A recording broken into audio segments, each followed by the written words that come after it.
IC સોનલમાની તુલા વિધિ વખતે કાગબાપુનું ખાસ વિશિષ્ટ અભિવાદન રાખેલું. ચારણ ઋષિ કેવો હોય ને એની પ્રતીતિ અમને અમારી કિશોરાવસ્થામાં એ દિવસે થયેલી કે કોઈક ઋષિ હોય તો આવો હોય.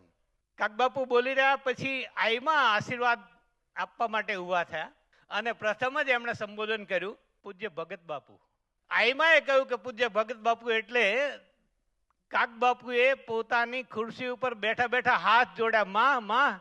અને આઈમાં એટલા જ નિર્મળતાથી, એટલી જ સહજતાથી એમની સામે જોઈને હસતા હસતા કે ભાઈ તમે તો મારા ભાઈ છો, દુલાભાઈ છો. મને એ વખતે સમજાયું કાગબાપુના ભાગ્ય કેટલા બળવાન હશે કે જગતજનની જગદંબા તરીકે જેને આપણે ઉપાસના કરીએ છીએ, આ 3.5 પાડાના લોકો અને ચારણો અને ચારણેતર સમાજના બધા લોકો જેની વંદના કરવા માટે ભેગા થયા છે, એ આઈ સોનલ આમને ભાઈ કહીને આટલા જ હેતથી, આટલા જ ભાવથી બિરદાવે છે. ચારણ સહુ સરસ્વતીને સેવે, ગુણ રામાયણ ગાય, સવળી જીભે બેસજે અંબા, અમારી વેખરી વાણી જાય.